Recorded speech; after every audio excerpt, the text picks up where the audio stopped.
Va entendre l'allocution de son Excellence, M. Choguel Kokala Maïga, Premier ministre et chef du gouvernement de la République du Mali.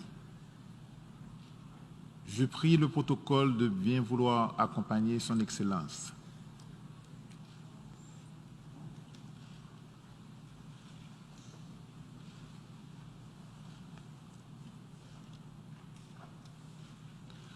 Au nom de l'Assemblée générale, j'ai l'honneur de souhaiter la bienvenue à l'Organisation des Nations Unies, à son Excellence, M. Choguel Kokala Maïga, Premier ministre et chef du gouvernement de la République du Mali. Et je l'invite à prendre la parole devant l'Assemblée. Monsieur le Président de l'Assemblée générale, Mesdames et Messieurs les chefs d'État et de gouvernement, Monsieur le Secrétaire général de l'Organisation des Nations Unies, Mesdames et Messieurs, je voudrais avant tout propos vous adresser les salutations fraternelles du peuple africain du Mali et celles du président de la transition, chef de l'État, son Excellence le colonel Assimi Goïta. Je voudrais également, en leur nom et à mon nom propre, vous adresser, Monsieur le Président, les chaleureuses félicitations de la délégation du Mali pour votre brillante élection à la présidence de cette 76e session de l'Assemblée générale. Je félicite également votre prédécesseur, son Excellence M. Volkan Bozkır de la République de Turquie, pour la manière remarquable avec laquelle il a dirigé les travaux de la 75e session de l'Assemblée générale. Qu'il me soit permis également de réitérer à notre secrétaire général, M. Antonio Guterres, notre haute appréciation des efforts louables qu'il continue de déployer pour la réalisation des nobles objectifs de notre organisation commune. Monsieur le Président, la 76e session ordinaire de l'Assemblée générale s'ouvre fort opportunément sur le thème de l'espoir. L'espoir de renforcer notre résilience pour nous relever de la pandémie de la COVID-19 dans un esprit de responsabilité, de coopération et de solidarité. L'espoir d'un monde plus sûr, d'un monde de sécurité humaine. L'espoir que le Sahel retrouve la stabilité et redevienne un havre de paix et un pôle de croissance et de développement. L'espoir, enfin, de revitaliser l'Organisation des Nations Unies. Le Mali souscrit pleinement à l'esprit et à la lettre de ce thème qui résume parfaitement les idéaux de notre organisation commune. C'est une lapalissade d'affirmer que le Mali et les pays du Sahel sont de nos jours confrontés à l'hydre terroriste, à l'extrémisme violent et à l'instabilité. Cela dure depuis plus d'une décennie, avec le risque d'enlisement, de banalisation ou de lassitude propre à détourner ces problématiques de l'agenda international. À notre quotidien, fait d'angoisse et de tragédie, est venue s'ajouter la pandémie de la COVID-19, avec ses effets négatifs sur l'économie et sur les conditions de vie de nos populations, déjà précaires du fait des défis économiques, politiques et humanitaires. Rarement, un pays ou une région aura été aussi durement éprouvé par l'enlisement, l'empilement des crises, plus que le Mali et les États du Sahel. C'est dans ce contexte difficile que le peuple malien, après plusieurs mois de soulèvement populaire, a choisi une autre direction à notre pays et placé tous ses espoirs dans le processus de transition politique en cours dont il est l'artisan principal. Le gouvernement de transition, que j'ai l'honneur de diriger depuis le 11 juin 2021, comprend les représentants des forces vives du Mali, mais fait notable, il comprend aussi, dans un souci d'inclusivité, des membres des mouvements signataires de l'accord pour la paix et la réconciliation issus du processus d'Alger, ainsi que des représentants des forces politiques et sociales de notre pays. Aussitôt installés, nous avons travaillé ensemble à l'élaboration du plan d'action du gouvernement de transition qui contient un ensemble de mesures dont la mise en œuvre va assurer la prise en charge des préoccupations majeures des populations éprouvées par la crise sécuritaire, politique, sanitaire et économique. Ce plan d'action du gouvernement, adopté le 2 août 2021 par le Conseil national de transition, organe législatif transitoire, s'articule autour de 4 axes prioritaires. Il est assorti d'un chronogramme d'exécution et d'un budget prévisionnel. Le premier axe du plan d'action du gouvernement érige la sécurité au rang de priorité élevée. Il répond à l'aspiration profonde de notre peuple, à la paix, à la quiétude, au vivre ensemble, à la cohabitation pacifique, à la cohésion sociale. En effet, malgré les succès indéniables enregistrés par les forces armées maliennes et leurs alliés, auxquels je rends hommage, les menaces entretenues par le terrorisme et les autres formes de banditisme et de criminalité transnationale continuent, hélas, à endeuiller notre peuple au quotidien et à menacer les fondements de l'État.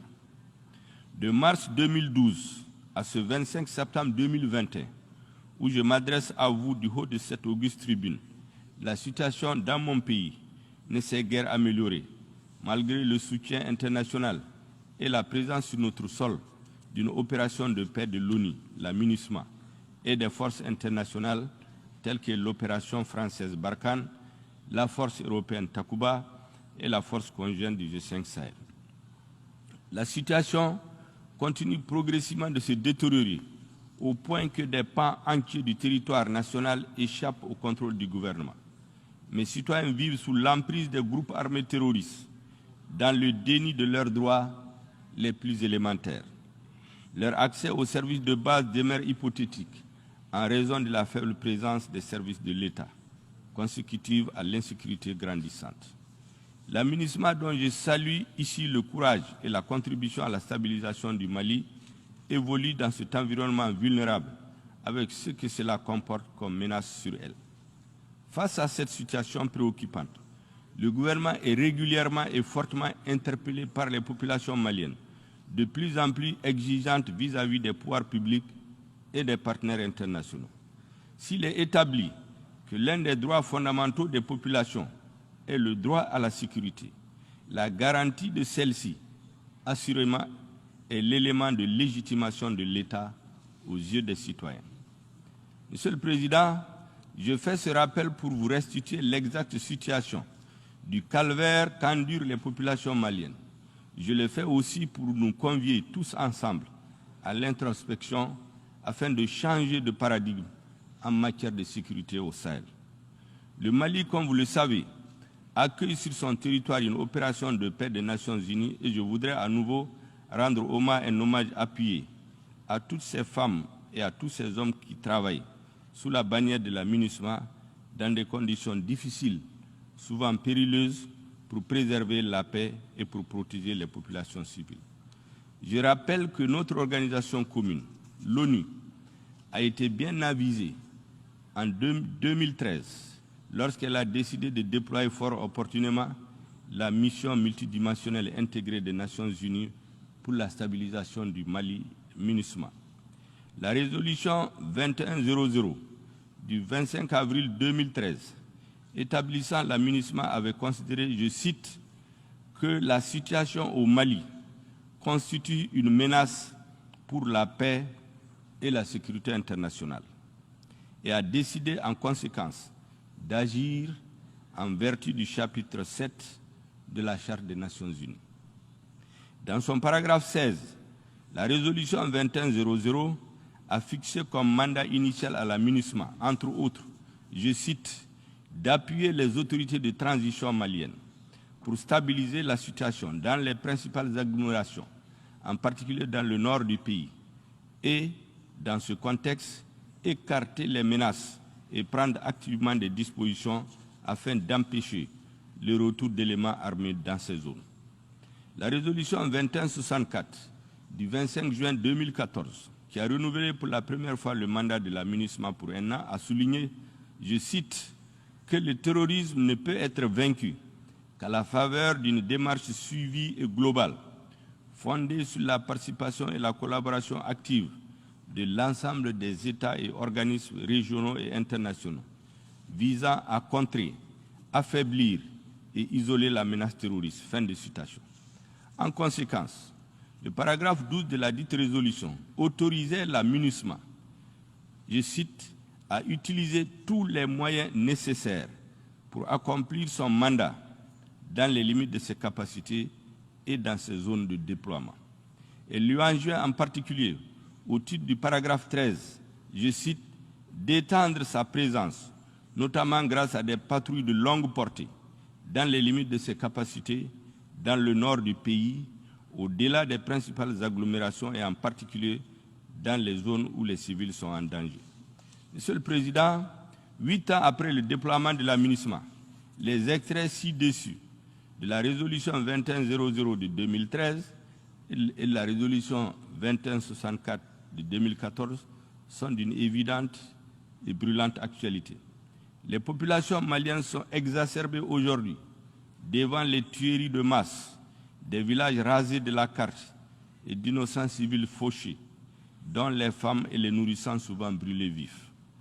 Les Maliennes et Maliens ont le net sentiment que la mission assignée à la MINUSMA a changé en cours de route, et notamment depuis 2015, suite à la signature de l'accord pour la paix et la réconciliation issu du processus d'Alger, alors même que les défis qui ont justifié son déploiement sont restés constants. En effet, contrairement aux attentes du peuple malien, l'environnement notoirement terroriste dans lequel la MINUSMA a été déployée en 2013 s'est dégradé continuellement. Au fil du temps, il s'est même métastasé, car les groupes armés terroristes qui ont envahi près de 2 tiers de notre territoire en 2012 ont été dispersés sans jamais être anéantis. Ils se sont reconstitués et se sont renforcés.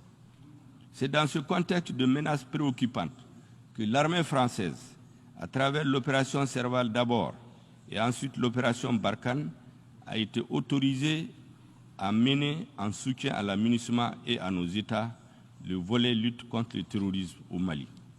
C'est également dans ce contexte, Monsieur le Président, que l'opération française Barkhane annonce subitement son retrait en vue, dit-on, d'une transformation en coalition internationale dont tous les contours ne sont pas encore connus, en tout cas pas de mon pays, pas de notre peuple.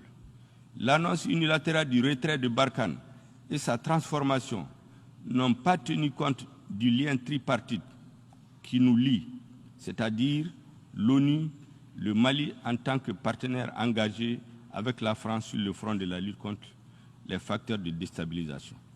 Le Mali regrette que le principe de consultation et de concertation, qui doit être la règle entre partenaires privilégiés, n'ait pas été observé en amont de la décision du gouvernement français. Aussi, la nouvelle situation née de la fin de Barkhane, plaçant le Mali devant le fait accompli et l'exposant à une espèce d'abandon en plein vol, nous conduit à explorer les voies et moyens pour mieux assurer la sécurité de manière autonome avec d'autres partenaires, de manière à combler le vide que ne manquera pas de créer la fermeture de certaines emprises de Barkhane dans le nord du Mali. Cette situation doit également inciter les Nations Unies à avoir désormais une posture plus offensive sur le terrain. Monsieur le Président, il n'existe pas de sentiment anti-MINUSMA au Mali, pas plus qu'il n'existe de sentiment anti-français dans notre pays. Non, je le dis sans embâche, notre peuple n'a jamais été un peuple ingrat. Au sommet de l'État et au sein des populations, il existe un désir de paix et une soif de sécurité qui font écho à l'exigence d'efficacité des instruments et des mécanismes politiques et militaires mis en place et qui font paradoxalement du Mali un pays surmilitarisé mais très vulnérable face au terrorisme, devenu un facteur de désintégration de nos États, de nos sociétés et de déstabilisation des fondements de nos pays. Que devrions-nous faire face à un tel paradoxe? Que faut-il faire pour répondre à l'angoisse, à l'exaspération et à la colère des populations maliennes? Que faut-il faire pour répondre au sentiment d'insatisfaction à la fois des Maliens et des partenaires du Mali?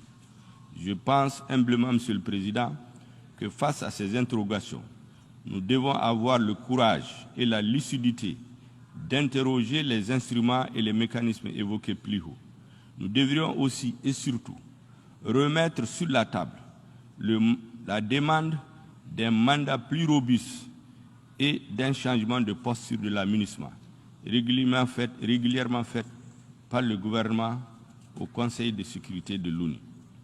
Ceci permettra d'adapter le mandat de la MINUSMA, de lui donner les moyens de s'acquitter convenablement de son mandat et de répondre à l'aspiration du peuple malien, aspiration sans laquelle ni la mission de l'ONU, ni les autres partenaires militaires internationaux et régionaux présents sur notre sol n'auront la crédibilité aux yeux de mes concitoyens. En termes clairs, les Nations Unies doivent aider le Mali à lutter efficacement contre la criminalité transfrontalière organisée afin d'asseoir les conditions véritables de sa stabilisation, gage de la réussite des actions de soutien politique, humanitaire, de développement et de protection des droits de l'homme. S'il est établi que la situation au Mali constitue une menace pour la paix et la sécurité internationale, il nous revient donc de trouver les voies et moyens idoines pour continuer à y faire face de manière holistique, solidaire et déterminée jusqu'à l'éradication de la dite menace. Monsieur le Président, dans la guerre sans merci qu'il mène contre le terrorisme, le gouvernement du Mali ne ménagera aucun effort pour remplir ses obligations internationales en termes de respect des droits de l'homme. Il accorde la plus haute importance à la coordination des actions de nos partenaires sur le terrain, à la coopération régionale pour tenir compte de la dimension régionale de la crise sécuritaire au Sahel. C'est tout le sens de notre engagement de la force conjointe du G5 Sahel. C'est aussi tout le sens de notre demande commune au sein du G5 Sahel en faveur d'un mandat robuste et adapté sous le chapitre 7 de la Charte des Nations Unies et d'un financement prévisible et pérenne de la force conjointe du G5 Sahel.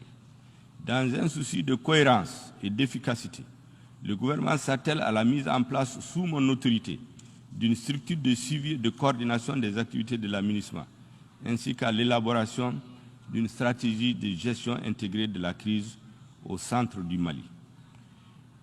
Nous ne nous exonérons pas de nos responsabilités propres dans le processus de stabilisation du Mali. Le gouvernement de transition a une claire conscience que cette stabilisation passe aussi par la mise en œuvre de l'accord pour la paix et la réconciliation issu du processus d'Alger. Au demeurant, le gouvernement et les mouvements signataires, ainsi que ceux de l'inclusivité, poursuivent la mise en œuvre de l'accord dans un esprit de confiance et de responsabilité au sein d'un cadre nouveau appelé cadre intermalien pour la mise en œuvre de l'accord. Dans cet esprit, nous poursuivons la mise en œuvre intelligente et la relecture consensuelle de l'accord aux fins de son parachèvement. L'objectif recherché étant de favoriser son appropriation nationale et de renforcer son caractère inclusif tout en veillant aux conditions politiques et sociales du consensus nécessaires à la relecture de certaines dispositions conformément aux mécanismes prévus par l'accord. Concernant les questions de défense et de sécurité, un programme de désarmement, démobilisation et de réinsertion portant sur 3000 ex-combattants issus des mouvements signataires et de l'inclusivité a été mis en place, sur lesquels 1840 ex-combattants ont déjà été intégrés. Le gouvernement a également exprimé sa volonté d'intégrer 1160 restants au plus tard le 21 août 2021, n'eût été la lenteur accusée par la coordination des mouvements de l'Azawad dans la fourniture de la liste de ses représentants. Par ailleurs, le gouvernement du Mali est disposé à l'intégration prochaine des ex-combattants au sein des forces de sécurité, de la fonction publique de l'État et d'autres corps paramilitaires, dès que les quotas compatibles avec les capacités du budget national sont fixés. Le gouvernement est déterminé à surmonter les obstacles techniques qui émanent des autres parties à l'accord, en particulier des mouvements signataires dont l'adhésion au DDR doit être sans réserve. Le volet réinsertion socio-économique entamera les activités d'ici la fin du mois de septembre, avec l'appui de la MINUSMA et de la Banque mondiale.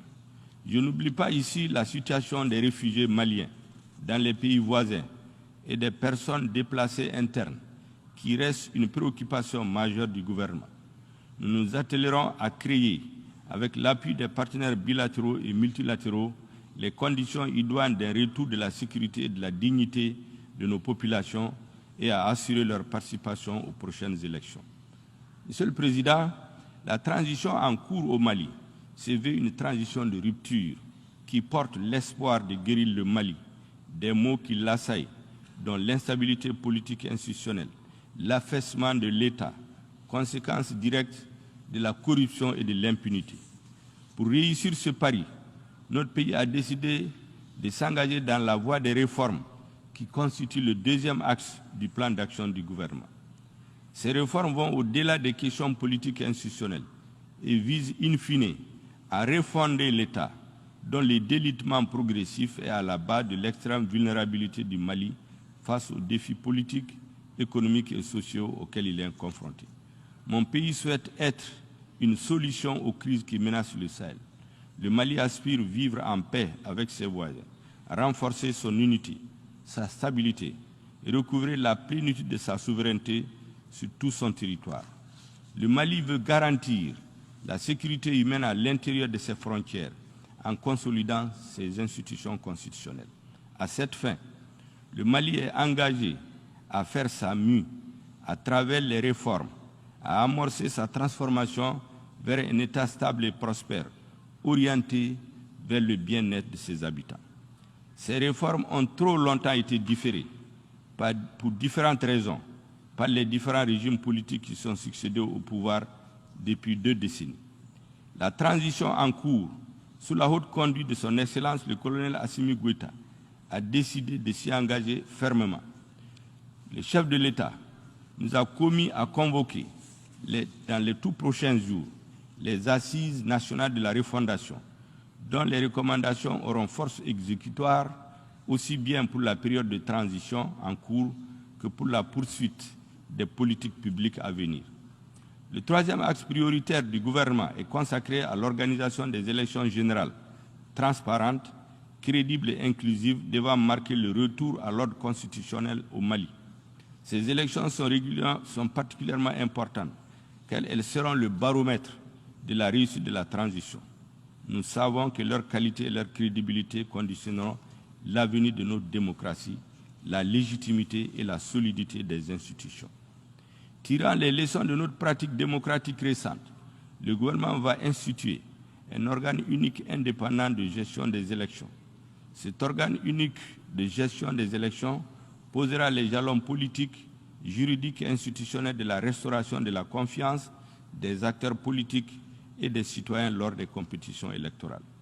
Il s'agit là d'une innovation majeure de nature à renforcer la démocratie et la légitimité des institutions. Nous avons conscience des délais impartis à la transition et de nos engagements internationaux. Nous travaillons sans relâche à les respecter. Dans cette optique, l'organe unique de gestion suivra un processus accéléré de mise en œuvre à travers la relecture de la loi électorale, l'installation d'un directoire national et des démembrements au niveau régional et local et dans les ambassades et consulats du Mali. À cet égard, la table ronde sur l'examen de l'avant-projet des termes de référence des Assises nationales de la refondation est ouverte hier à Bamako. Au-delà de la question de l'organe unique de gestion des élections, le gouvernement va s'atteler à réformer le système électoral à travers la relecture des textes fondamentaux régissant les élections. Enfin, Monsieur le Président, le quatrième axe de l'action gouvernementale consistera à instaurer la bonne gouvernance et l'adoption d'un pacte de stabilité. Sous ce chapitre, le gouvernement s'est engagé à assurer une gouvernance de rupture et d'exemplarité. Une lutte implacable est déjà engagée pour combattre la corruption et l'impunité qui sont à la base de la déliquescence de l'État. Les mesures en cours dans ce sens vont se poursuivre et s'intensifier. La gouvernance de rupture se traduit d'ores et déjà par une réduction drastique du train de vie de l'État afin de dégager des espaces budgétaires pour améliorer les conditions de vie des populations et assurer une répartition équitable des richesses nationales. Le président de la transition et le gouvernement ont déjà donné de bons exemples dans ce sens. Les ressources ainsi dégagées seront affectées vers les services sociaux de base. Pour plus de justice et d'équité entre les travailleurs, le gouvernement, après avoir procédé à l'harmonisation des grilles salariales au sein de la fonction publique, va initier dans les meilleurs délais une conférence sociale en concertation avec les partenaires sociaux et les acteurs du monde du travail. Monsieur le Président, pays sahélien à vocation essentiellement agricole, d'élevage et de pêche, le Mali demeure fortement préoccupé par les changements climatiques qui constituent l'un des défis majeurs pour la survie et le développement de l'humanité. En effet, mon pays subit de plein fouet les effets du changement climatique, caractérisés par l'avancée et la désertification et son impact sur la faune et la flore, l'achèvement de nos fleuves et de nos cours d'eau, l'augmentation du niveau de chaleur, les inondations, etc., etc. C'est pourquoi je voudrais réaffirmer l'attachement du Mali à la mise en œuvre de l'accord de Paris sur le climat. Monsieur le Président, je voudrais conclure en rappelant que l'action du gouvernement de transition au Mali est orientée sur 3 piliers qui correspondent à 3 besoins vitaux pour le Mali. Il s'agit du besoin de sécurité, du besoin de justice pour lutter contre la corruption et l'impunité et du besoin de réforme, j'allais dire de refondation. Il est impérieux de continuer à travailler, à améliorer l'environnement de sécurité au Mali avec l'aide des amis du Mali, en appui aux efforts des forces de défense et de sécurité. Il est tout aussi impérieux de mener les réformes nécessaires à la refondation de l'État et à l'adaptation des textes régissant les élections aux besoins de la société malienne et aux évolutions du temps. Il n'y a pas d'alternative aux réformes que nécessite l'état désastreux du Mali si nous voulons faire en sorte que ce grand pays reste debout et redevienne stable. La CEDEAO a bien appréhendé cela et dès octobre 2018, elle avait recommandé à l'issue de sa mission d'information relative à la crise post-électorale de mener les réformes en ces termes, je cite, « Prenant acte de la prolongation de la législature actuelle, selon l'avis de la Cour constitutionnelle et au regard des dysfonctionnements largement reconnus et évoqués par tous les interlocuteurs lors du scrutin présidentiel passé, il est impératif que le gouvernement et tous les acteurs sociopolitiques conviennent de manière consensuelle d'entreprendre des réformes courageuses des cadres légaux, y compris la Constitution de février 1992 et du système électoral, avant de s'engager dans les prochaines élections que compte mener le pays. Je dois dire que cette importante recommandation de CEDEAO n'a pas été suivie d'effet à ce jour. Le gouvernement de transition que j'ai l'honneur de diriger s'attelle à la mise en œuvre diligente de cette mesure. Je saisis cette occasion pour renouveler la gratitude du président de la transition, du gouvernement et du peuple malien, aux chefs d'État et de gouvernement de la CEDEAO pour leur leadership et pour leur présence constante aux côtés du Mali en ces moments difficiles et complexes. Nous les exhortons à continuer à avoir une lecture lucide de la situation qui prévaut au Mali. Un pays vaste, ouvert sur 7 frontières et qui constitue une digue pour toute la région ouest-africaine. Je vous remercie de votre aimable attention.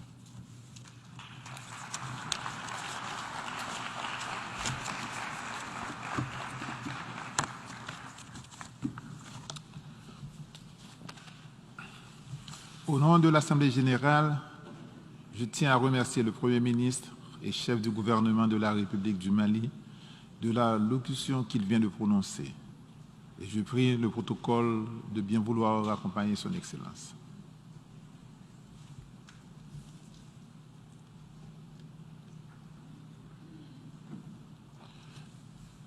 Je donne maintenant la parole à l'observateur de l'État, observateur du Saint-Siège, pour qu'il introduise l'allocution du chef du gouvernement.